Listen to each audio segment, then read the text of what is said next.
Hello, everybody, and welcome to my 1 week review with the Samsung Galaxy S10 Prism White 128 gigabyte on T-Mobile. Before this week, I had the Note 9, the Pixel 2 XL, and the iPhone 10. My daily driver was the Pixel, but right now I am phasing out the Note 9 to get the S10. That's the plan. So after a week, let me get these off to the side. After using this as my daily driver for a whole week, I thoroughly enjoy it. I like the usability of having it in one hand and not having to use a second one to reach everywhere. I really love this in-screen fingerprint reader. It works really well. Screen is absolutely amazing. Has the highest PPI. It's 550 over the 520 that the S10 Plus gives. So not only is it the best for Gear VR usage, and you can use the same Gear VR that works with the Note 9 and works with the S8 Plus, etc., and stuff like that. And I guess I got it because it's the latest and greatest tech. It has the amazing new front-facing camera. The screen is a much higher screen to body ratio. You have on the back, sorry that it's gone out of focus, has the standard lens, the 2x zoom lens, the telescopic lens, and then it's got the ultra wide camera, which is amazing. These two have image stabilization. The ultra wide does not, but it does have software based, which kind of helps. And then the front facing does have OIS, optical stabilization, as far as I can tell. If not, it has amazing software based. You've got the remappable Bigsby button now, the volume rocker, the power button on this side. On the top, you've got the SD card and SIM card tray. I think it doubles as a second SIM card, but that may only be in the international version. I've seen that. As you guys know, I'm on T-Mobile.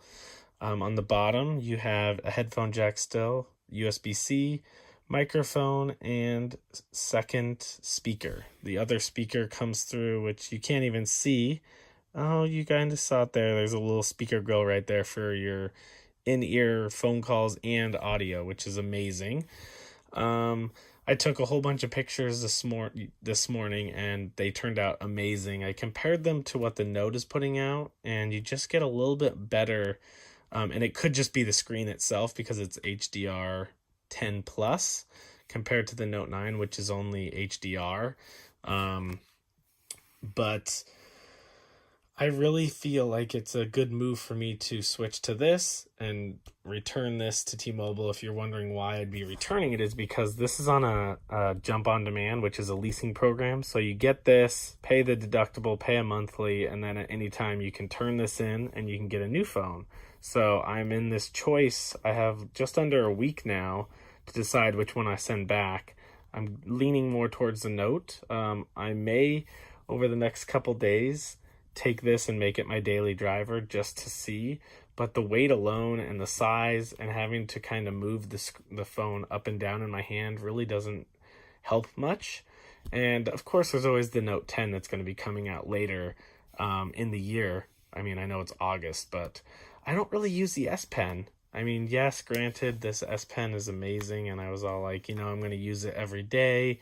But even when I was using it, I found out that it's not as easy to use at work when I need to take notes than it is just to get a pen and paper and what I'm doing right now.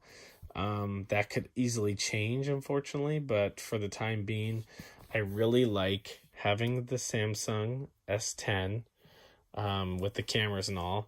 The Pixel's like the runner-up to that for me, the Pixel 2 XL. And then, of course, I need the iPhone 10 just to have for all the Apple things I do, specifically my Apple Watch. But there's no need to really turn this in. So if that really helped you guys on my decisions, but I guess going back and just not distracting away from the S10, Love the UI, the One UI. It's absolutely amazing. I love Android 9. I've been using it on the Pixel for the last, I don't know, months at this point. And I actually just got an update to Q, which I'm going to upload onto that and just run with that after this, whatever, 2 weeks, I guess, is over. But I do find that having this device, if I'm going to pay a device, this is only like maybe $1 more, if not the same price on a monthly. And then I can just jump to the Note 9 or Note 10 when it comes out. So, 1 week review. I'm not the guy that shows the pictures to compare. Battery life has been amazing. I mean, yes, I used my phone a lot this morning when I was taking the pictures and videos and stuff. And I have been, let me show you really quick. Under power save. Oh, hold on, let me put my fingerprint in there. Oh, it actually moved up to medium. So I have this adaptive power save, which, let me grab the Pixel so you understand it, because it actually explains it on a core of Android itself. Let's scroll down, settings. Oh no. Someone's gonna be like, it's right there, Chris. I bet it's under power save. I doubt it. No, it's not there. Well-being.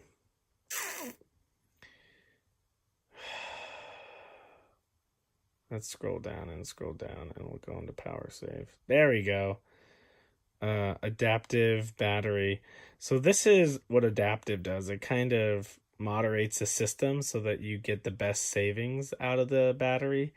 But I know Samsung has their own power management stuff. But with the addition of what Android 9 adds to it, I just turn this on and it'll make changes whenever it feels like it's necessary.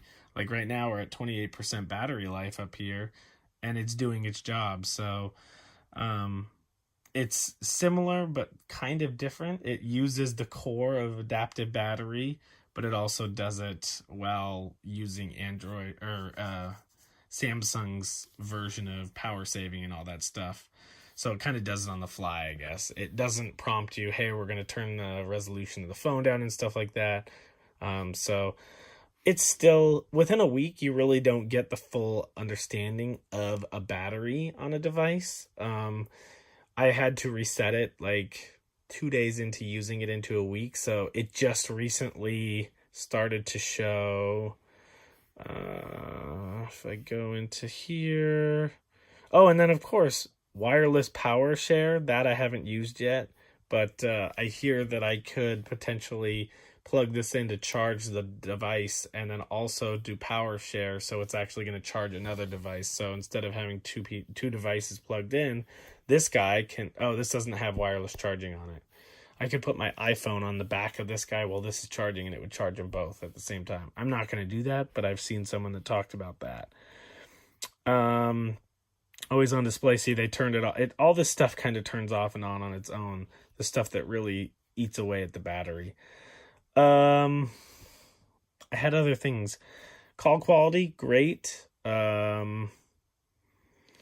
T-Mobile has been good. So, I mean, it really depends on the carrier. They do have that like 30% less blue light on the device, so things run better. They moved away from some of the other versions of the display. So if we go into display and you go and oh, I guess I have Vivid on. I didn't realize. I thought I was natural. Oh, I switched because I was looking.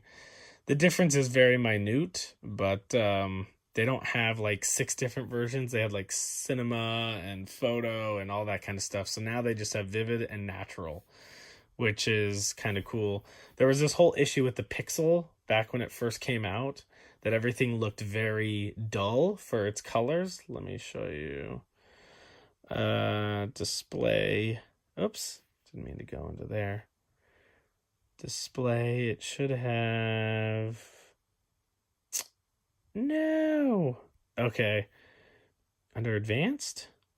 There was like a whole color shade thing that everybody was freaking out about, and saturated, that's it. So this is what everything looked like. You can tell everything looks very natural, but it looks very bland.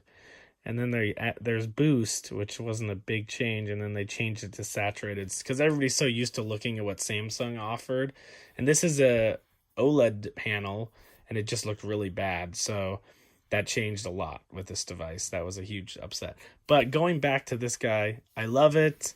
Um, I hope to switch back and forth between the two, being that I'm using Android messaging and stuff like that. It's all native, so it's all everything. If I get a text, it gets a text, blah, blah, blah.